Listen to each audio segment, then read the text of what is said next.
three biggest red flags in content strategy? If it's clear they bought a course about how to create content, that's a red flag. If they're virtue signaling, that's a red flag for me. I mean, like this is super specific, but if they're like posting PDFs or like a QR code, like that's like, come on. Any three marketing myths you would want to destroy forever? You don't need to be the myth that you need to be on every platform at once. That is a freaking lie. Pick one, pick two, and just be the best at it. That following proven playbooks is the best. That you need to take advice from everyone on the internet. I only like to take advice from people on the internet who are in situations that I'm striving to be at. So Hmm. find those creators or those people leading companies that are in an ideal situation that you'd want to be in and take their advice.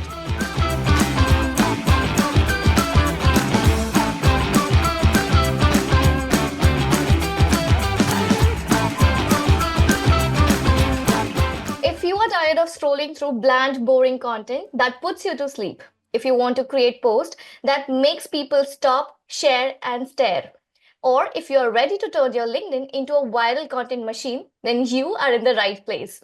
Hey everyone, welcome to the Social Pilot webinar. I am Diksha, and today we are going to break the internet with the most mind blowing LinkedIn content strategies you have ever seen. But before we get started, a bit about SocialPilot. It's a leading social media management platform that helps agencies and businesses streamline their social media presence. We are trusted by over 13,500 plus marketers worldwide, and this webinar is a part of our commitment to helping you master social media strategies. Today, we are not just talking about getting likes on LinkedIn, but we are going to talk about creating content that explodes across the platforms, drive real engagement, and turn followers into raving fans. And for that, with me, I have the content wizard who's helped brands like ClickUp and Fiverr break through the internet with his viral content strategies. Aidan Brannigan isn't just a content strategist, he's a viral content alchemist who's driven above 240 million plus annual views and helped generate a seven-figure revenue for brands like the Marketing Millennials. And now is the co-founder of an amazing creative humor agency, No Boring Brands.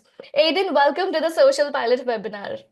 Thank you. That's the best intro I think I've ever gotten. It might be the only intro I have ever gotten. That was Thank you. How do you feel today? What is your energy today? How do you feel? What's your energy looks like? Oh, I feel great. I'm fired up. I just before this I had six eggs, burnt the crap out of them, threw a little cheese on there. I'm starting the day off strong, even though I'm eating breakfast at noon. I feel great. Okay. That's nice. I think our audience is also very excited in the chat box. We could already see people are interacting. It's lovely to see that.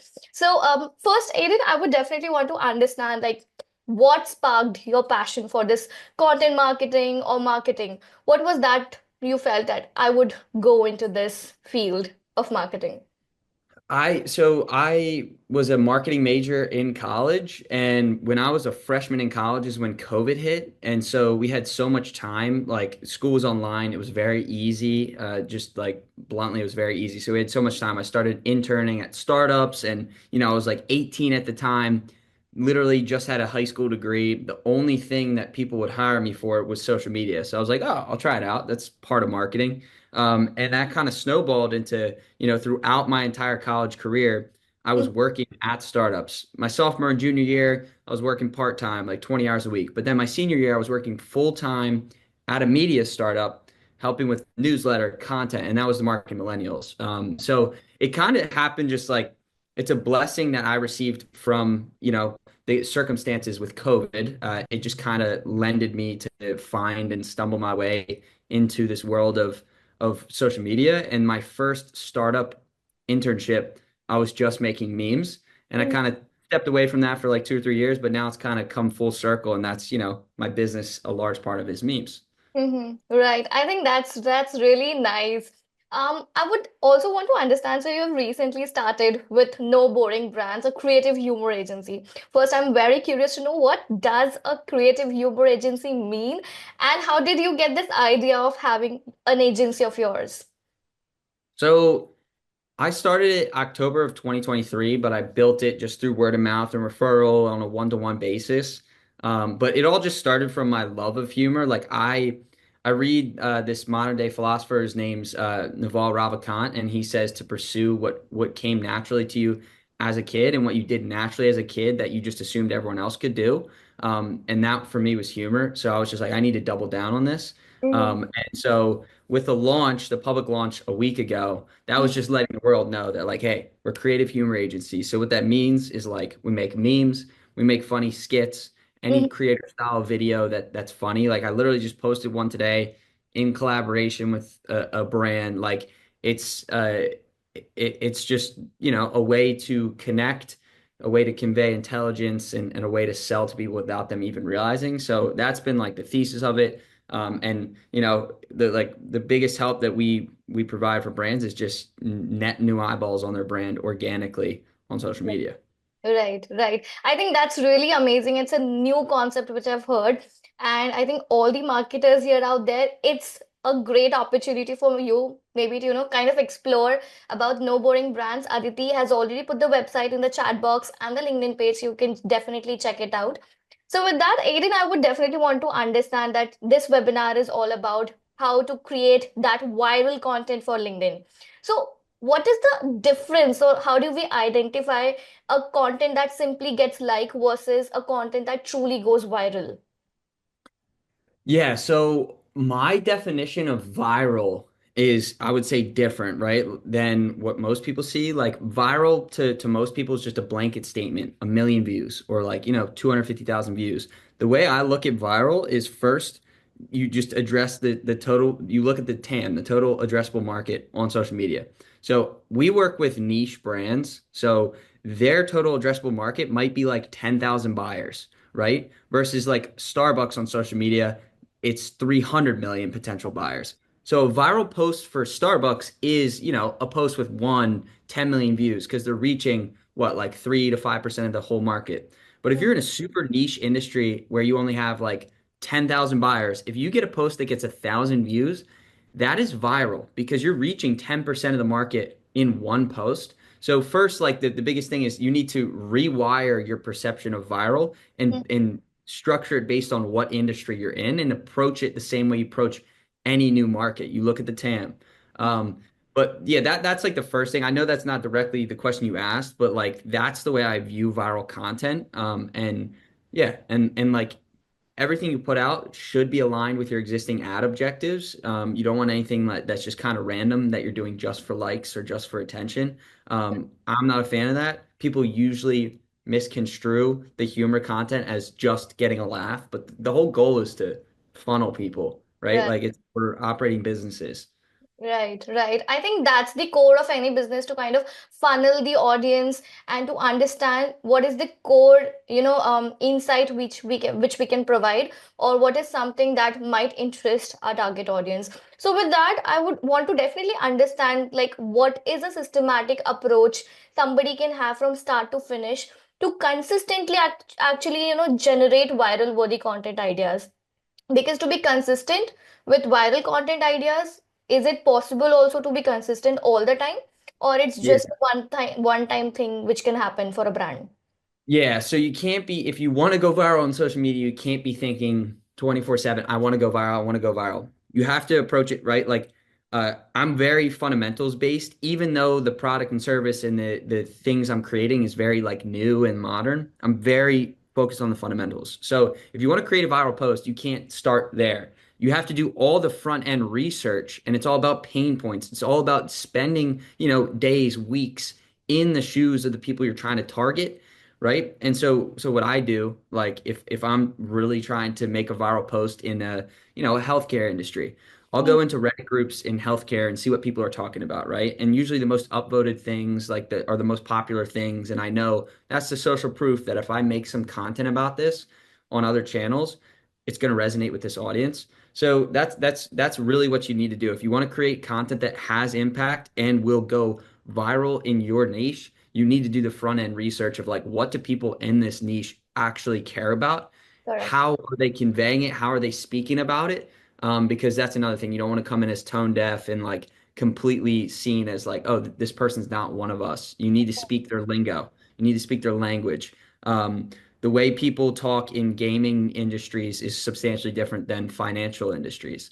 Right. So you need to really know the audience if you want any sort of chance at going viral. So start with the front end research, just like any other campaign you'd run. Social is no different.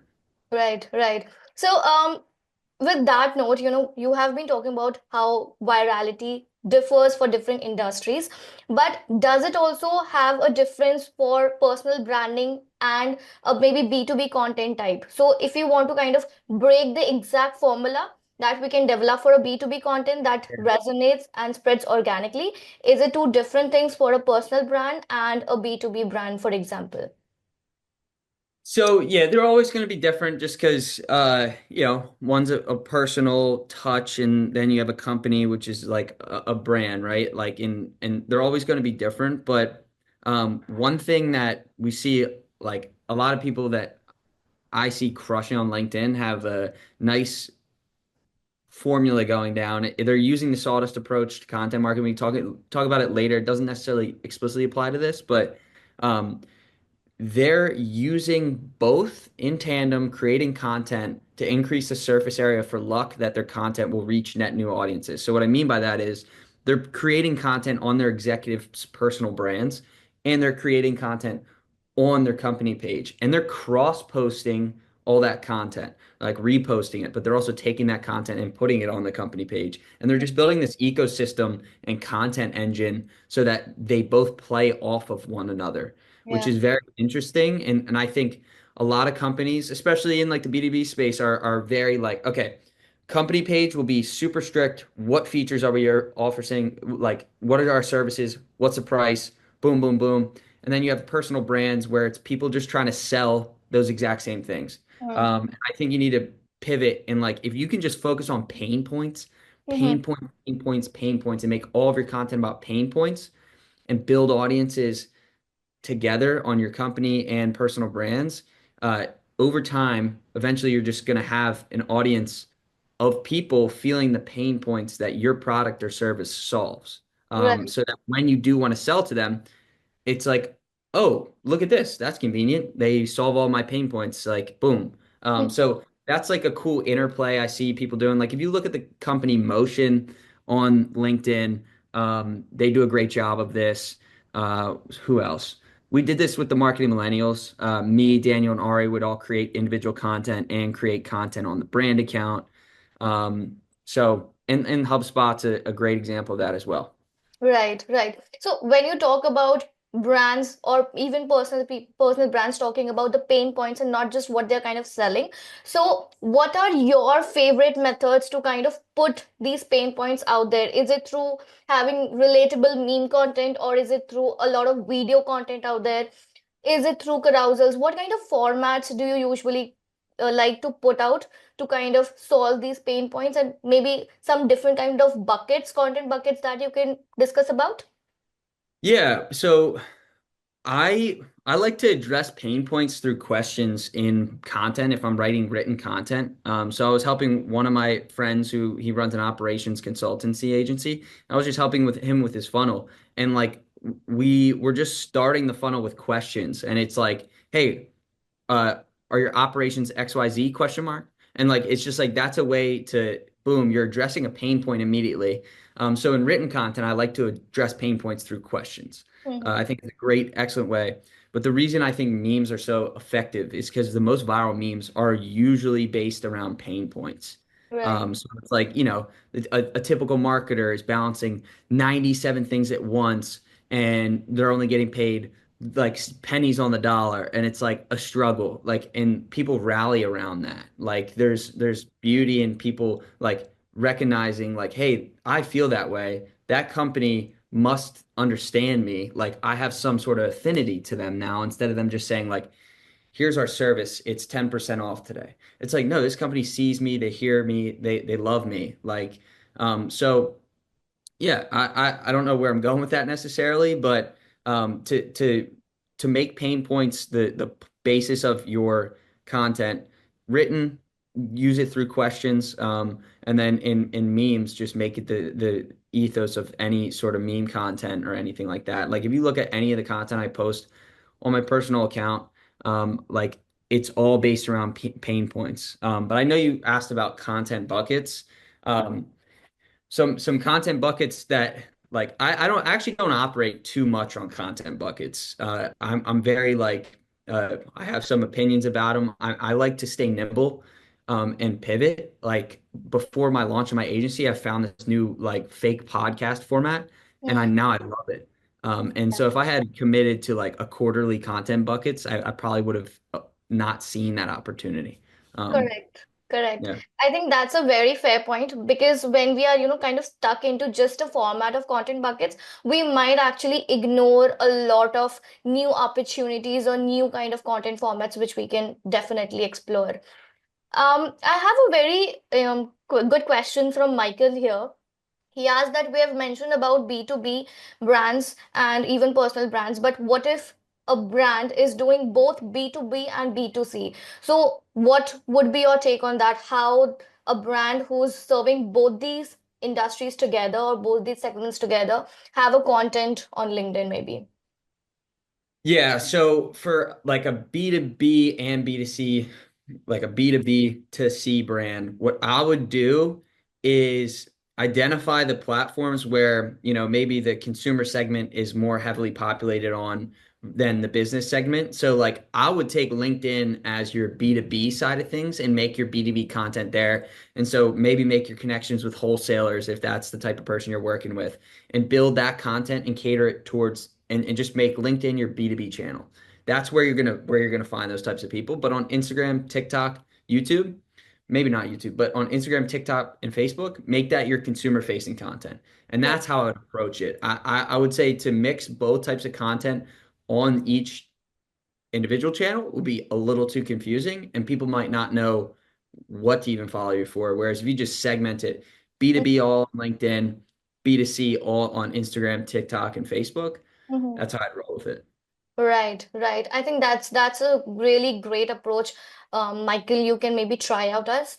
And so, in the last question, when we were talking about, you just mentioned that people can follow this sawdust approach. So, what Yeah. does sawdust approach of content repurposing look like? Do you have any specific examples if you can share maybe with everyone? Because I think Yeah. everyone would be interested to hear about some stories if you can share. Yeah, so this is I can't take credit for this, but this is Adam Ryan and Becca Sherman. They told me about this. They're the founders of Work Week, which is the media company that I used to work at. And so we did this. The whole goal of it is, all right, you're a small team, you have tons of deliverables, and you want to maximize the content shelf life. So for how long it's relevant and the efficiency of your content operations and scale distribution as a small team.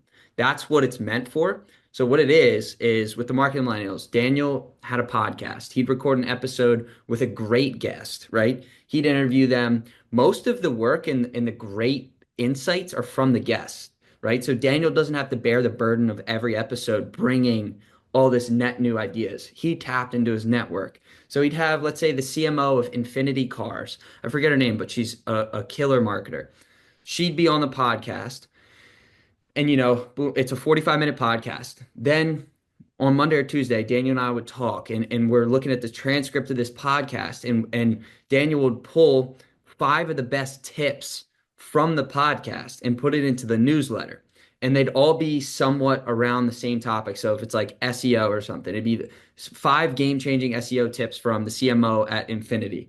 And then boom, we put that in the newsletter and we put that out on a Tuesday. Hmm. And then in that newsletter, maybe there's one really, really, really good tip that Daniel would take, Hmm. right? One of five, and he'd put it on his LinkedIn in a quote and be like, boom, this is from CMO of Infinity that says SEO is a waste of time. Just use AI. I don't stand by that, but like something like that. So you take it from a podcast to a newsletter, and then even smaller to a quote to put on LinkedIn. And then even a step further from that, the basis and the ethos of that small bit that you put on LinkedIn, you can make into a meme. So it's really about taking that work that you spent hours on, like a Hmm. long form piece of content, like a blog or a newsletter or a podcast, and you're building, that's the table, right? So that long form piece of content's the table. But as you're building that table, there's going to be all these sawdust to the side that you can pick up. And those are the tweets, those are the LinkedIn posts, those are the memes, those are the, short emails you send out or the short form video. And so that's where you pick that sawdust up and then you send that out on other platforms. And boom, that's how you maximize your reach, content distribution, and the shelf life of that hard work. So that's what the sawdust approach is. I know that was like quick, but I think, but that's a really good way of actually repurposing a long piece of content. yeah. Obviously, we have been seeing these days people kind of using even podcast videos to kind of make into bit-sized videos and put it across different platforms. But this is something which definitely people can give a try out, and it's a really great approach, I think. So that was really nice and quick. Further, I would definitely want to understand, so like how do social media marketers balance this urge of creating high quality content with maintaining a consistent posting schedule? Because I've seen that most marketers believe that posting consistently, maybe compromising on quality, will help them achieve like a viral thing. Or if they are having a high quality content but the consistency is not that very great, then also they can make it. So what is your idea behind this? That's a really good question. And so that is really dependent on like your resources and I mean like time, energy, and team. And so that's when you need to really use these approaches like the sawdust approach. Hmm. But I'm a fan like I'm a fan of like consistency, I think, is the biggest growth hack.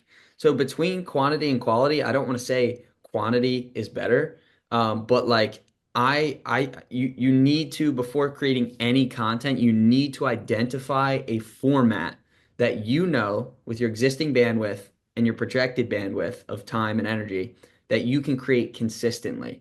So Mhm. that even if it's just 2 times a week or 3 times a week, you need to first identify that content format before posting anything.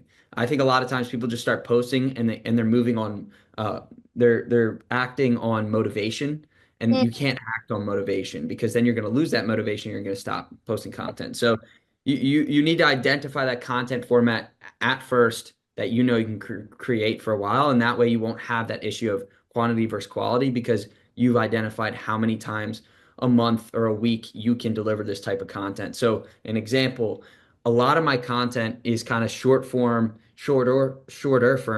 because I realized with my bandwidth working with clients and you know I can't spend hours writing a newsletter. So I'm not writing a newsletter right now, even though it might be a smart decision to funnel some of my rented audience on social media into a newsletter.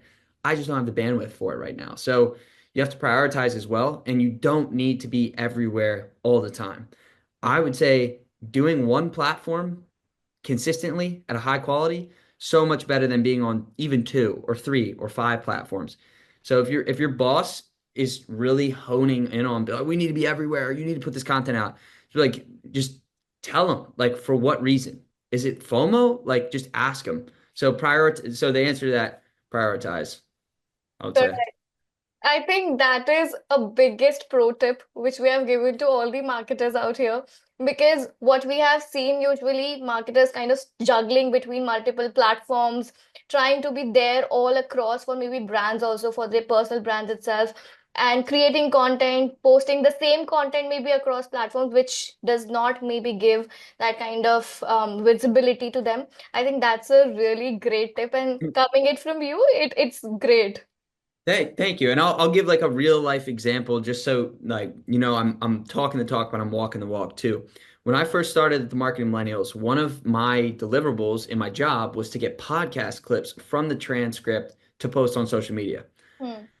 I couldn't do that effectively at a high quality and maintain everything else I was doing. So we just had a conversation and we just stopped doing it altogether because I knew if we had a poor touch point on a TikTok or a YouTube where these podcast clips were subpar, Hmm. that will do more damage than help. Like all it was doing was checking off a box because they weren't good because I had so many different priorities. So you need to prioritize.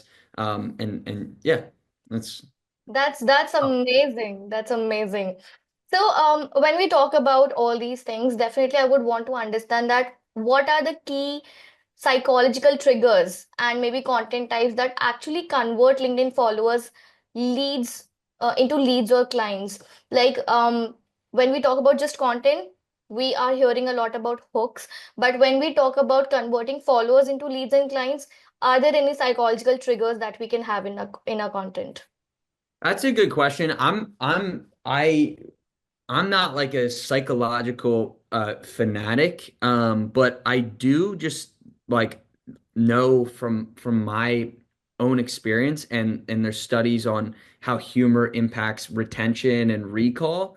And it's a study done by Oracle. If you just look up Oracle study on humor, there's a bunch of statistics, and I believe this one of the statistics is 92% of consumers remember a brand that uses humor in their content over other brands.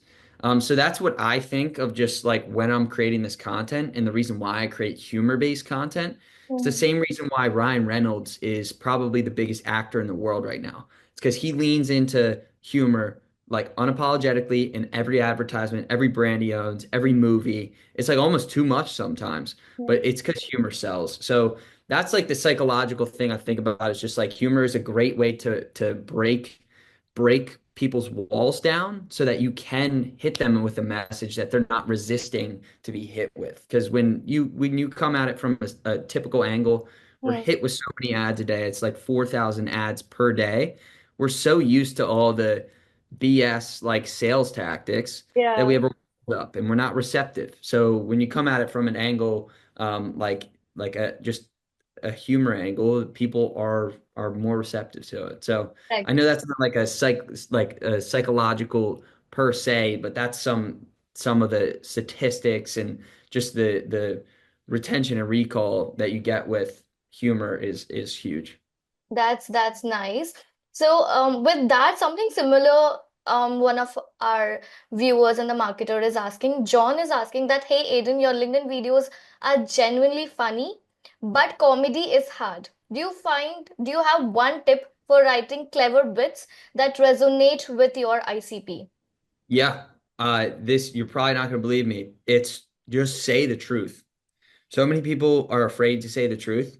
And that's why next time just throw on like some comedy special from it could be any type of comedian. All they're doing is just saying the truth for 30 minutes. And it's hilarious because people are so afraid to say the truth. When people do say the truth, they're like, I can't believe he said that. That's kind of funny. Boom, like, boom, share.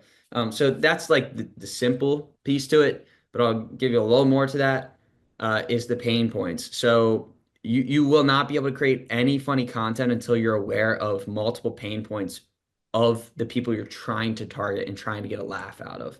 Yeah, So whoever it is, like find what like their pain points, and then that becomes the basis of the funny content. correct, correct. The compliment on the funny video. I appreciate that. A similar question and an extension to this, one of the other marketer, Daniel, is asking that if you're utilizing humor in content frequently, how do you avoid being cringe and creating a negative perception of your brand? I think that's a really good question because this is something most brands actually fear about. Totally. Yeah, so a lot of pushback I get is, all right, we don't want to get canceled, we don't want to be seen as tone deaf, and we don't want to be cringe.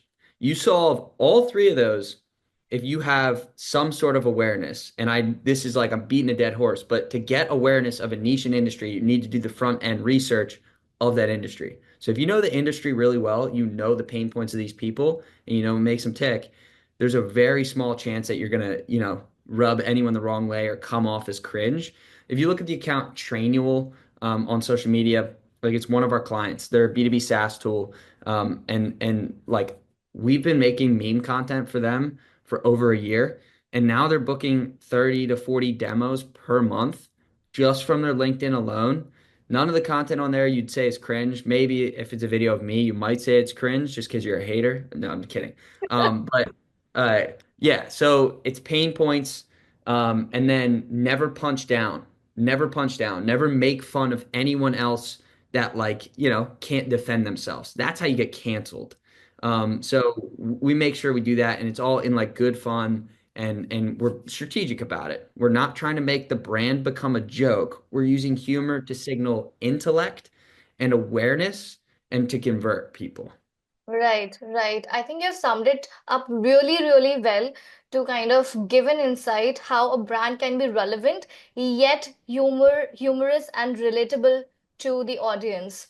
So when we talk about especially LinkedIn, right? So the LinkedIn algorithm has changed significantly.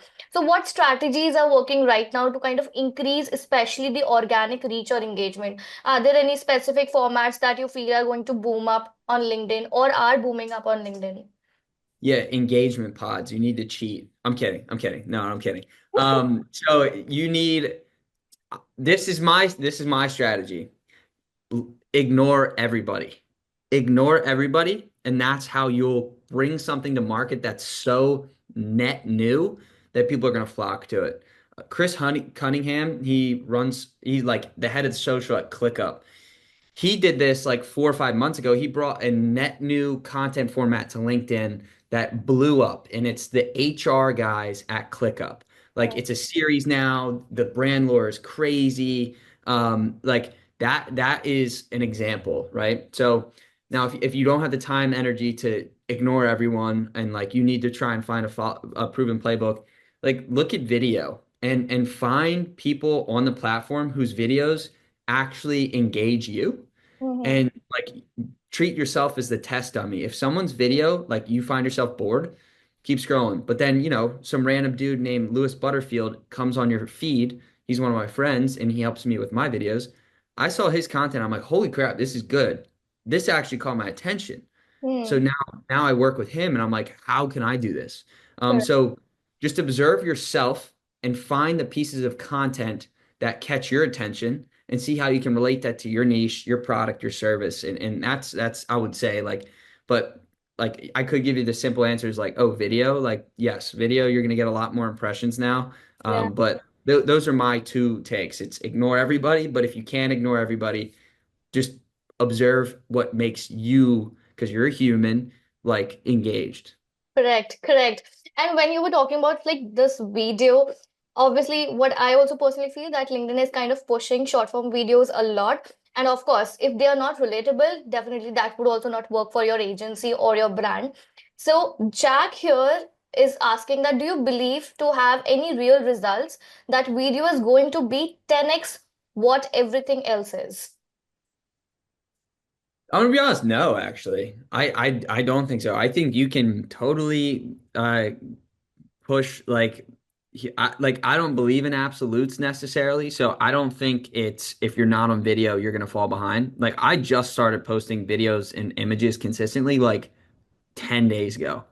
Up Hmm, until this point, I was mainly just text based. So, I mean, obviously, we're all human, and like it's like the emotional side of things, and like what you can get from video and tone hmm, is more than written text. So there's an advantage there. But I don't think if you're just focused on text that you're gonna fall behind. yeah, Like it's all a pendulum swing. So like everyone's on video now. It's gonna come back to be maybe a little more like better mix, but. right. Um, yeah, I wouldn't fear too much as long as you're not writing like super boring stuff. Like you can write boring things in a captivating way. So that is just what I would keep in mind.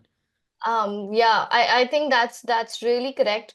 We could not, kind of stick to just one format and think maybe that's going to boom and we just get go with that. So, here comes the next question from one of our other marketers, Harsh. So he's asking, which are the most effective ways to create viral content for C-suite executives? I think C-suite executives are someone everybody wants to kind of get going on LinkedIn, but are most difficult to kind of manage. So I would say give people things that they don't usually have access to. So like give people a look into the mind of that CEO or like an executive because not everyone's an executive and like yet everyone strives to be an executive.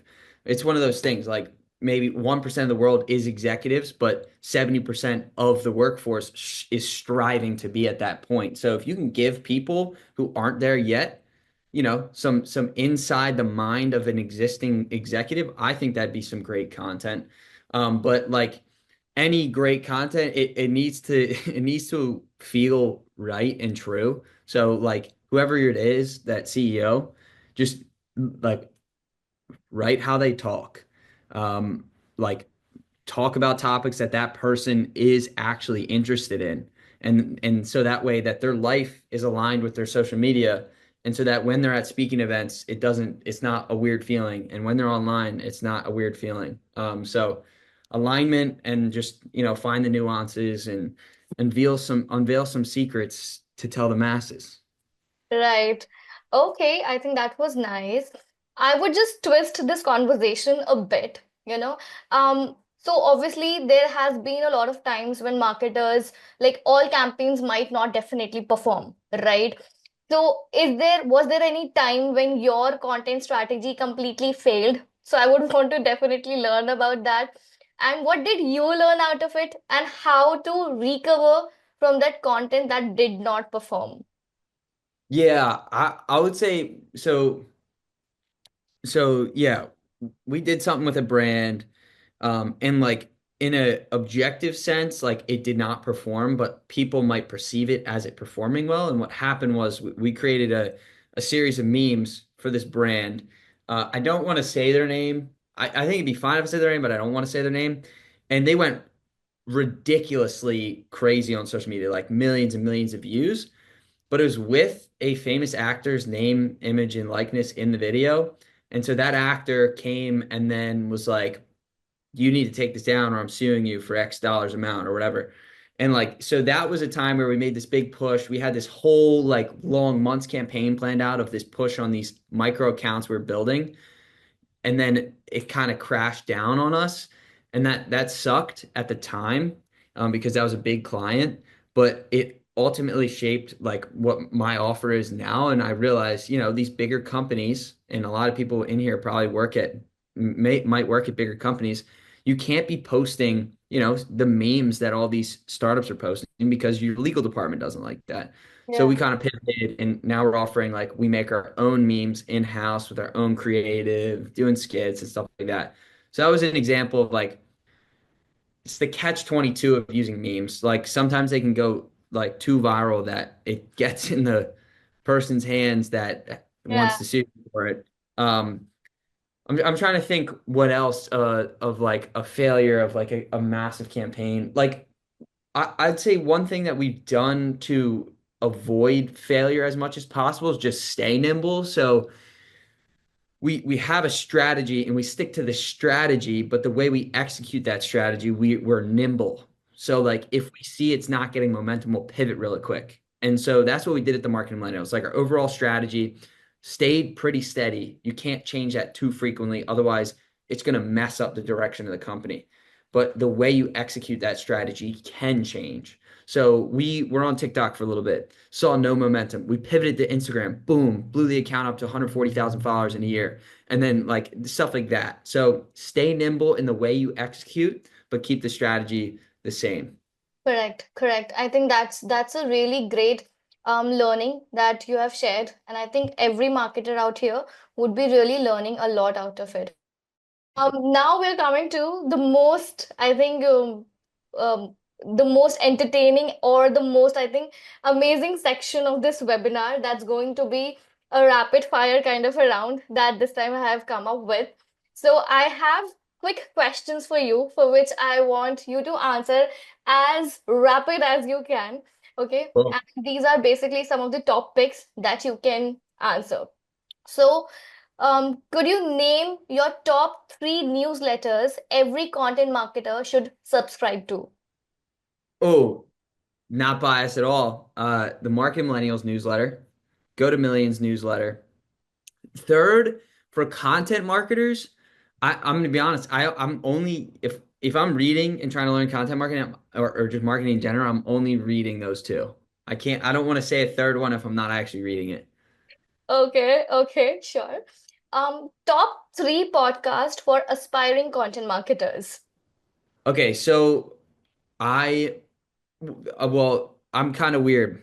So I believe that you can find the best inspiration for your industry and niche outside of where you hang out every day. So for me, I hang out a lot on LinkedIn and like boom, but I look for inspiration and ideas outside of that. So like I'll go to YouTube or I'll walk around and look at billboards, whatever. Like I look for inspiration outside of the traditional place. So I actually listen to podcasts since I'm creating humor-based content. I listen to comedian podcasts because I consider myself as an internet stand-up comedian. And so I take inspiration from them. So like I'm listening to like Theo Vaughn, Bert Kreischer, Joe Rogan, like people like that. So my answer for content marketing podcasts, Daniel has a great podcast. It's a marketing general podcast. So he has some big CMOs on there. But like find those podcasts that, you can get inspiration from that are in tangential markets. Right. And like there is a place for like, really honing in on these super niche, like boom, boom, boom podcasts, but I'm not as into those as I am like, these others. I think that's really an important point that you've brought forward, that it's not always important to kind of go for just general marketing podcast, but maybe you can go for some other niche specific podcast as well. Okay, so five must-have tools every social media marketer should have. Okay. So I use Asana. That's a great tool for project management. I am a humongous fan of PandaDoc, right? I'm working with a lot of independent contractors. So I use PandaDoc and not DocuSign. What else do I use? For content marketers, I use Notion. I use HubSpot. And then if you're really responsible for all the content, you can use SocialPilot. I'll give you six. What's a sixth one? And then ChatGPT. Can't go wrong with Okay, ChatGPT. got it. Okay, so do you read books? I do read books. So definitely, I think the next question is six book recommendations that transformed your marketing mindset and you would recommend others to read. Yeah, number one, it's not even a marketing book. It's called The Almanac of Naval. I already referenced Naval Ravikant. It's one of like the quickest reads, but best reads of just like life, business, relationships, wealth. That's a fantastic book. Shoe Dog. It's about Phil Knight, the founder of Nike. Fantastic book. Let's see, what else? Oh, and then this book up here, this orange book, it's called Shortcut by John Pollock. And it's about using analogies to sell. So that's a fantastic book. So it's Shortcut by John Pollock, The Almanac of Naval by Naval Ravikant, and Shoe Dog by it's Phil Knight's autobiography. Okay, so all right. Um, any three marketing myths you would want to destroy forever? Destroy forever. Um, you don't need to be the myth that you need to be on every platform at once. That is a freaking lie. Pick one, pick two, and just be the best at it. Um, what else? What else? What else? What else? What else? Um, that following proven playbooks is the best. I actually think differentiating and finding a way to differentiate, like granted, your product and service is quality. Next to that, I think differentiating yourself in the market is the most important thing. Because if people don't have a clear, like in their mind, why you versus the competition, they're just going to be looking at price. It's the same reason why people choose like Nike over Adidas, over Under Armour. Nike's carved out the spot. They offer basically the same exact products, same exact quality, very similar price, but in their mind, they've carved this out. So that's two. And then, oh my God, uh, that you need to, I mean, this is kind of weird. Maybe I'm shooting myself in the foot here, but that you need to take advice from everyone on the internet. I only like to take advice from people on the internet who are in situations that I'm striving to be at. So Hmm. find those creators or those people leading companies that are in an ideal situation that you'd want to be in and take their advice. Don't just take everyone else's advice, even if Correct. they have 100,000 followers or 500,000 followers or 22,264 followers and named Aidan Brannigan. But anyways, Cool. Okay. Five content creators killing it right now for you, who you are following, maybe. yeah, Lewis Butterfield is number one on LinkedIn. I think he's going to be the fastest person ever to reach 100,000 followers. I guarantee he's not in this, but like I'm gonna tell him I said that, so I get brownie points, you know. He's number one. Daniel Ari Murray, always killing it.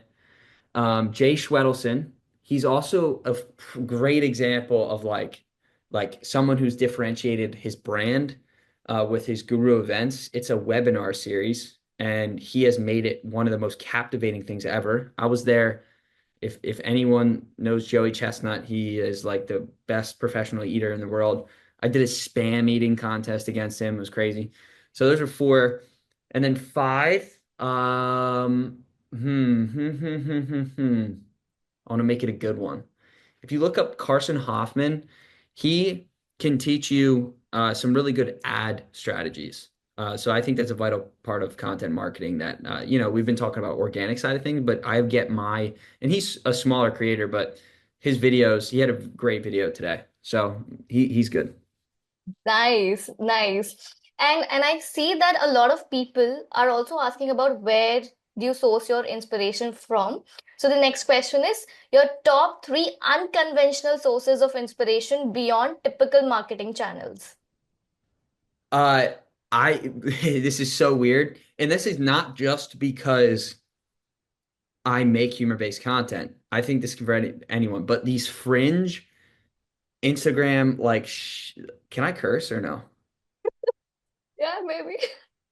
These fringe uh, Instagram shit posting accounts that post like memes and like weird content. I get inspiration from them because they're always pushing the boundaries. So I've been posting these fake podcast episodes where it's like like Theo Von, like a celebrity asking a question and then I cut it to me acting like I'm having a conversation with them. I got that from this account called Entrepreneur.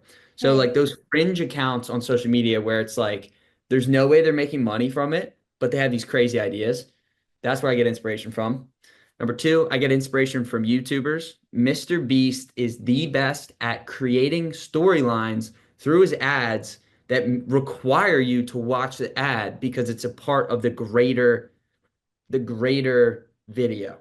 So Hmm. watch Mr. Beast video, even though he's targeting like a 12-year-old Fortnite god. Like just watch how he integrates his ads. I think that's a great, there's tons of lessons there. And then number three, unconventional. I take I people who are ignorant to marketing, have no experience from marketing, I get a lot of inspiration from them.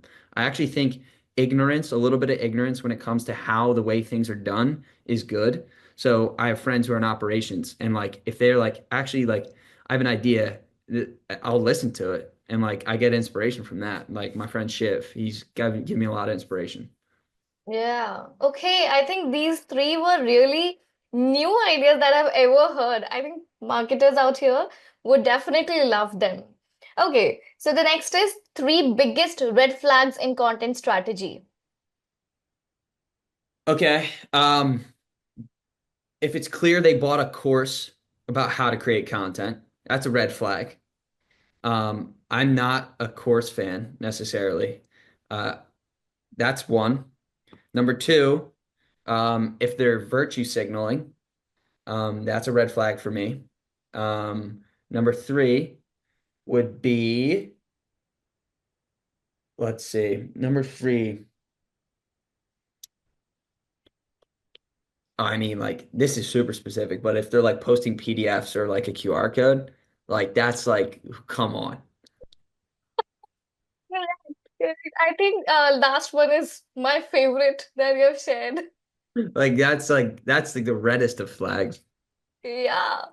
Okay. So what are your top five favorite trends of 2024? I think that uh I want to see more behind the scenes content. like I think that is something people aren't talking about that might have an opportunity to scale. Continued short form video content. I'm curious to see how far this brain rot content goes, like the brain rot editing of like keeping someone's attention every 2 seconds. I'm curious to see what happens with TikTok. That'll have a big impact on how Instagram operates with their shopping features. So that's number three. Like I would say a trend could be more of these platforms implement a TikTok shop style feature to their platforms, especially if TikTok gets banned in the US, I should say, because I know this is a worldwide audience. So that's three. Number four, continued use of memes and humor. I'm well on that. And then five, I'd say it's a trend in like it's trending downwards, which I think is a good thing, and that's clipping of podcasts. I'm Yeah. excited for that. There's going to be less podcast clips. I think it became so quickly oversaturated that Mhm. now people are actually just watching the podcasts themselves. So Yeah. that's fun. Nice. That's nice. Okay. My last question for this rapid fire would be, what are the three social media predictions for 2025 from Aiden? Okay, so I'm going to take that TikTok is going to get banned in the US. And Instagram is going to implement a TikTok shop style feature. That's my prediction. Number two, let's see. The course like trend is going to pop and it's going to be a bubble and it's not going to be as popular in 2025. I think they're like yeah, that's one thing. I'm very like confident that if someone's trying to sell you something, like how to reach X number or whatnot, if they were actually so good at what they're trying to sell you, they would not be selling that information because they'd want to keep that, like Mm-hmm. they'd be Yeah. making enough money from that. So that's number two. So course bubble, TikTok shop banned, Instagram implementing a shop feature. Three, prediction. SocialPilot starts using memes in their just kidding. Maybe. I, Wait, I, wait, I saw that coming, maybe. let me get a third good one. Prediction for 2024. Um No boring brands becoming huge. Yes, no, I gotta wait. I need a th good one. Um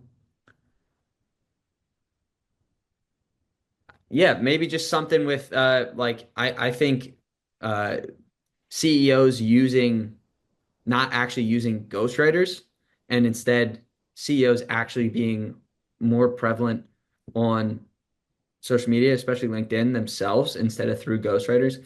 That's a prediction I have for 2025. That's amazing to wrap up this rapid fire round. And now we have a lot of questions from our marketers here. I would just quickly check some of those questions. Attendees, I have also opened the chat for you. You can put down your questions over there. Okay, so someone is asking, can you please repeat the book titles again? Could you please quickly do that if possible, Aiden? It's Shoe Dog, like the shoe and then a dog. Shortcut by John Pollock. And then The Almanac of Naval. Those are the three. They're not like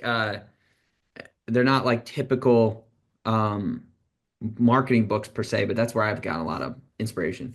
And then India, I saw just she asked, or they asked, can I repeat the marketing newsletter titles? The Marketing Millennials newsletter and Go to Millions, both those newsletters. Right, right. Okay, then we have a question. Which are the top metrics we should track to ascertain success on LinkedIn? You have to define that with your team. If it's conversions, if it's followers, if it's reach. I can't tell you that. Like, you have to identify the North Star internally and then build your strategy around that. You don't build your strategy and then pick your North Star metric. So start with all your team have to decide that. Okay. Other marketer is asking that advertising is a serious business. This is mentioned by David Ogilvy. So people don't buy from clowns. Do you disagree? No, I don't disagree at all. Yeah, who wants to be a who wants to buy from a clown? Like you want to that's when you insinuate like a scam. So that's what people do understand humor as. Humor and wit are actually the best way to signal intelligence. And intelligence is one of the farthest things from being a clown.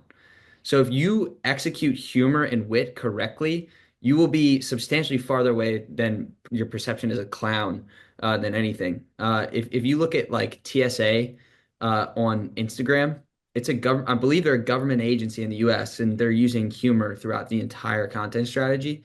If you look at any sort of insurance company, insurance is a serious business. All Mhm. of their ads are humor Yeah. based. Yeah. It's not them trying to be a clown. It's them just showing their intelligence through humor. So that's a great question. Right. I think that's really nice. I'll take one last question from the audience as of now. And rest I question. Yeah. Yes, please. I am. Let me see if I'll answer every question too. Unless you have somewhere to go, I'll answer every question. Okay, if our audience or the marketers are there to stay, we can extend for 10 minutes more. That's fine. So, okay, I'll take a couple of more questions then quickly. So, what do you think is the best way to do research on niche audiences and their opinions? Reddit, by far Reddit. That's it. You need to find the Reddit communities. That's nice. I think Reddit is a great place to actually find this kind of stuff. All right. So India is asking that I'm a B2B with a niche market of student-focused nonprofits. They are all the major social media platforms. Do I need to tailor my content to each platform?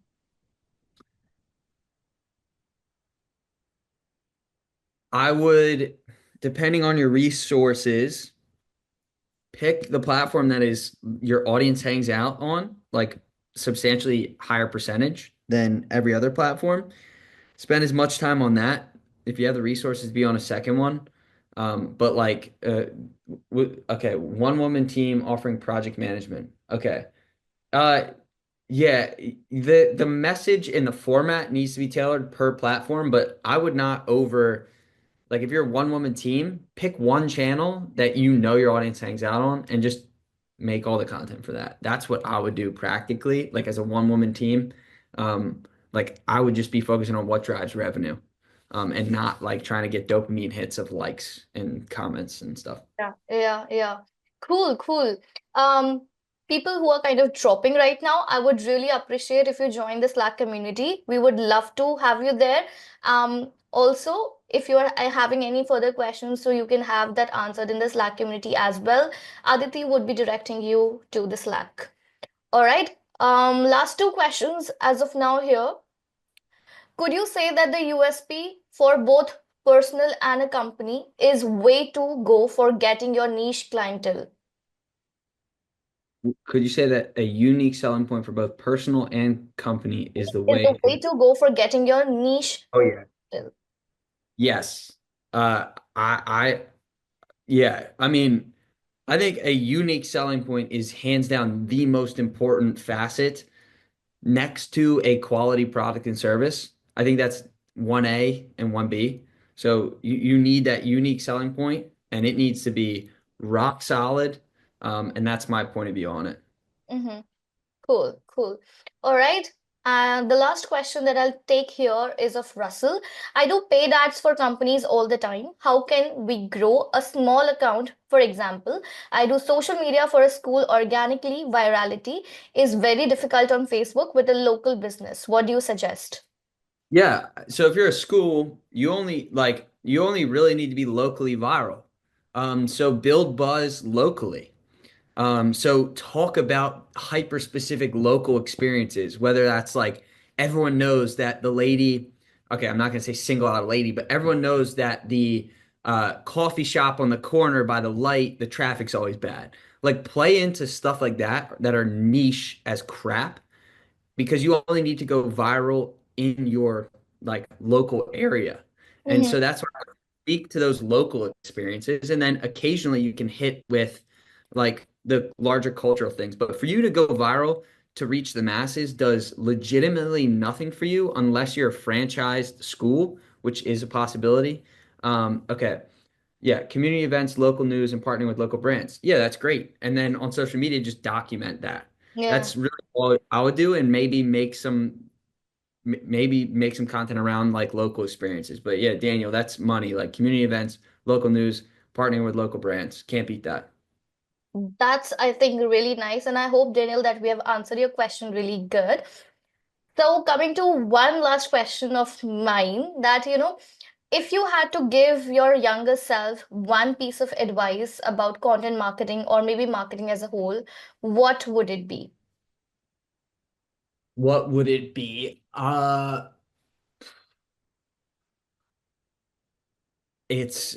still give this advice to myself every day. It's just press post. Just hit post. Like people are very scared of getting canceled, but just know you're already canceling yourself if you're not putting any content out because of that fear. Mm-hmm. So just hit post. Like I still like every day, I force myself. I mean, not like force myself, but like just hitting post. So that's just simple. I would give that to anyone. Right. I think that's a really good advice somebody should have to kind of at least start with what they have at the moment and just not think how to start, what to write, and where to go about. That's really amazing. And I think that this was a really good kind of sum up to whatever we have discussed so far. We had a really great, enthusiastic audience in the chat throughout, and we had a lot of questions. So, yeah. It was a great session with you, Aiden, and I loved it. So yeah, I think we had a great time here. I Any definitely last did. words from your end to all the marketers here?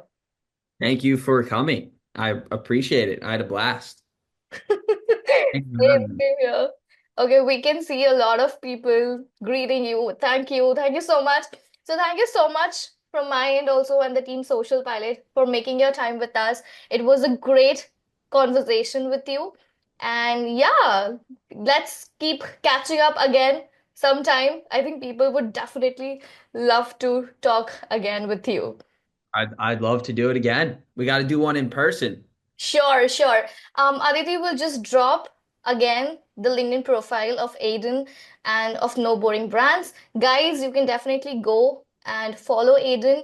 And if you got something really good out of this webinar, don't forget to share it on LinkedIn with tagging Social Pilot and Aiden and the No Boring Brands if possible. Cool. That was a great session. Thank you so much for joining. I had a blast. Okay, Amazing. thank you, Aiden. Bye. See ya.